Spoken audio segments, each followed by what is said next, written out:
What is going on, guys? It's Everett and day 3 of the mobility challenge. So we're going to work on some shoulders today.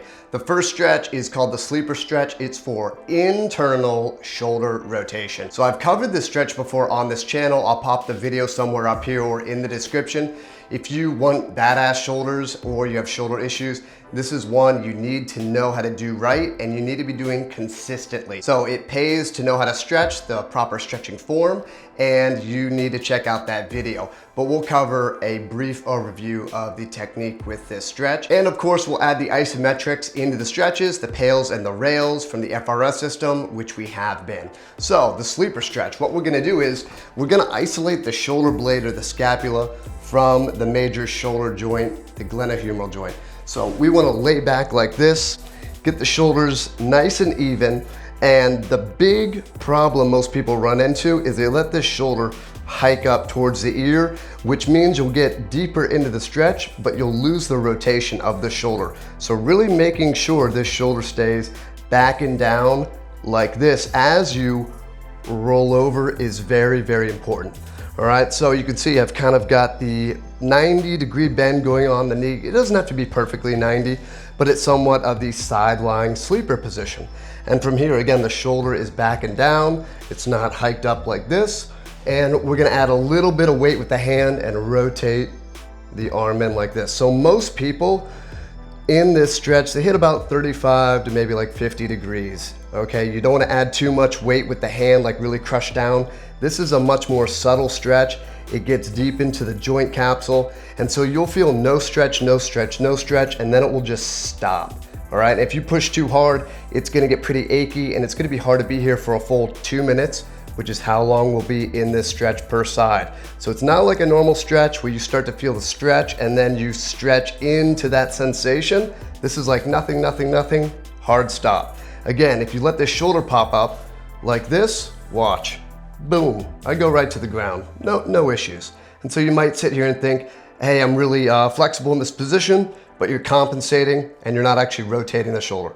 So have that shoulder underneath, add a little bit of weight with the hand, all right? Now I've got a yoga block, I'll reach over for the head. So you can use a yoga block, pillows, really anything, but this is important. A lot of people experience some neck pain when they have internal rotating problems at the shoulder. So make sure you have something for your head. So 2 minutes here. Now again, the isometrics is a muscle contraction with no visible movement. So after that 2 minutes, we just gain some more flexibility, but we've never spent any time using that new range of motion. So we want to practice that in a very safe and controlled space. And this is going to give us more range of motion, increase the neuromuscular connection, and actually put some stress on the muscles and the fascia and the tendons to prep those structures for moving and, taking load. So 2 minute stretch here, and then I'm going to push up into my hand using my shoulder muscles 10%. Then a few seconds later, we've done this before, 20%. A few seconds, I'm gonna push more, 30%. I'm gonna start to use all the muscles in my body, a co-contraction, ramp 40%, 50%, so I'm pushing up into my hand, 50% of my effort, holding for 10 seconds, and then relaxing everything. I'm gonna go deeper into the stretch, and then the opposite side.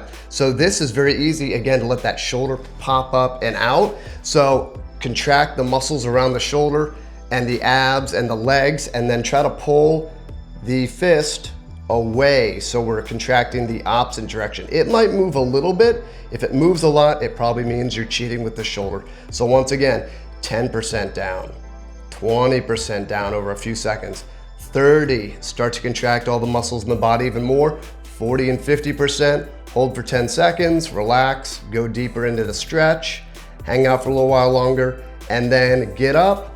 And we're gonna switch sides and do the exact same thing on the other side. You might have significantly less range of motion, all right? It also helps to be on something soft, because when you roll over onto that shoulder, if you're really tight in your shoulder and your back, again, that shoulder's gonna pop up even more. So 2 minute stretch per side. We got our isometrics ramping up to 50% contraction and doing both directions, all right? And then switching side. So now we're gonna hop over into the movements, and we're gonna do 3 different movements. So for 2 of these movements, we're gonna need a broomstick, PVC pipe, a dowel, something like that. Now, we really want to focus on the abs and doing a plank. We're going to be face down in a prone position, and you can get significantly more movement here if you use your back to help you out. So we really want to focus on locking down all of the body and just using the shoulders. So the first position is we're going to have the hands nice stiff wrists, so no wrist extension. Stiff wrists, the elbows are going to be facing each other. So we don't want them rotated up towards the ceiling. We want them rotated towards each other. Get the shoulders nice and even.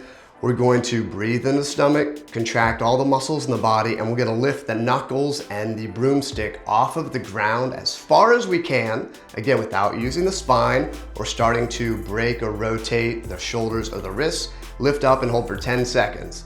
Then lower, you can rest as long as you want, but we're gonna do 3 rounds or 3 sets of 10-second lift-offs and pauses. Again, the point isn't to get as high as you possibly can, it's to get as high as you possibly can while controlling the shoulders and the elbows and the wrists and isolating the shoulders from the rest of the body. Then you'll rest as long as you want. We're gonna do the exact opposite thing in extension. So we're gonna have the PVC pipe behind the back, once again, hands wide outside the shoulders. Focus on what your wrists are doing, where your elbows are facing, how your shoulders are lined up. Breathe deeply into the stomach, contract everywhere, and lift the broomstick off of your body into extension for 10 seconds. Hold and then relax. We're gonna do 3 sets of 10-second holds in extension.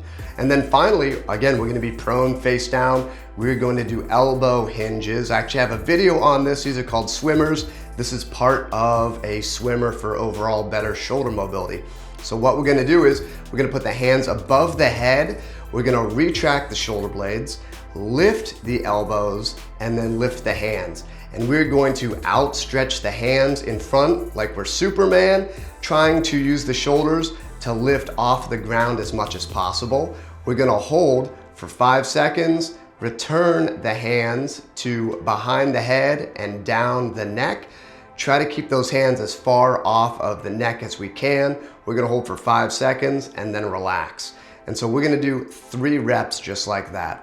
So we're gonna retract everything, get the hands off the head, outstretch the hands, hold for 5 seconds, go back behind the head with the hands, hold for 5 seconds, and we do 3 reps, a little rest, and then 3 sets of 3 reps total. So that is it. Mobility day number 3, a lot of shoulders. So again, be very precise in how you're doing these stretches and these movements. Thank you for watching. Hit the subscribe button, notification bell, and the like button, and see you in the next video.